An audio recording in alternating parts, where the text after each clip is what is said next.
To review YouTube TV is actually to review two things. First, how it works as a platform, and second, the service that it's selling. Particularly its clean and polished interface, but what YouTube TV offers feels outdated and less appealing in 2021, as pretty much every major network has launched its own streaming service. YouTube TV, with all that it does right, often feels redundant.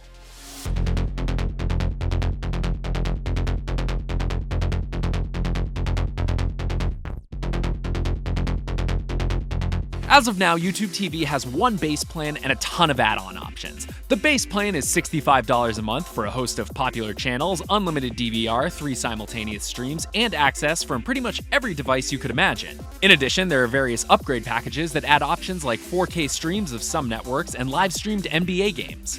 YouTube TV does integrate other streaming services, but only if you purchase them through its interface. No linking accounts, which feels unnecessary and inconvenient.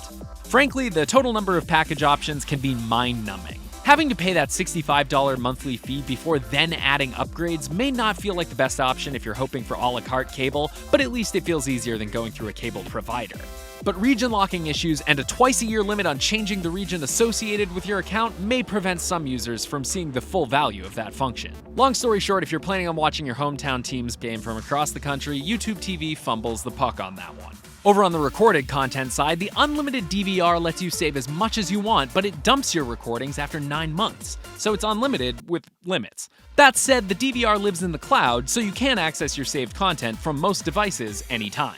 YouTube TV's Cloud DVR doesn't always save the live broadcast locally, instead offering it as an on-demand stream. The benefit to this is that you can watch these streams in up to 4K as opposed to just 1080p for live streaming, but the downside is that sometimes you're forced to watch commercials. The higher resolution stream is generally worth the few minutes of ads, but obviously this could be a deal breaker for those who can't stand them. On that note, it's worth pointing out that the visual quality of live broadcasts is inconsistent.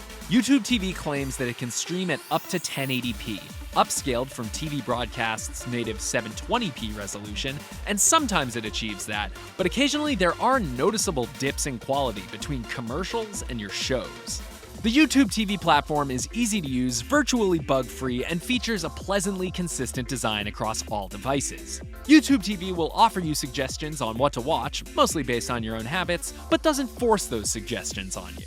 Beyond the home screen, Library and Live are YouTube TV's only other menus at launch. The Library is where your purchased, rented, and DVR'd content lives, and if a few months go by without you bothering to catch up on something, YouTube TV gets the hint and deprioritizes it in the interface. But you can always find it in your recordings and purchases section. The Live section is most reminiscent of the classic days of the cable box. The entire lineup of channels is available to peruse in a TV guide-like format, but much better because you can organize channels in any order you want.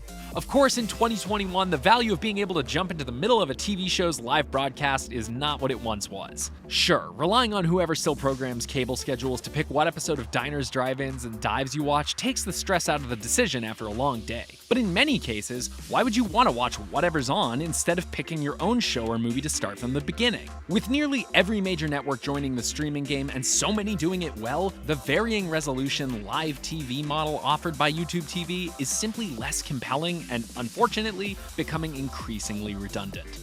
Did I already say redundant?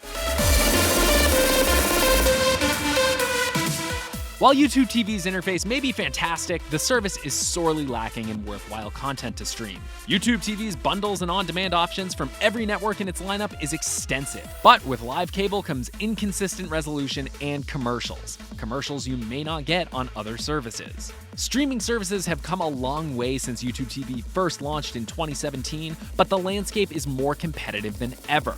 YouTube TV just doesn't quite connect.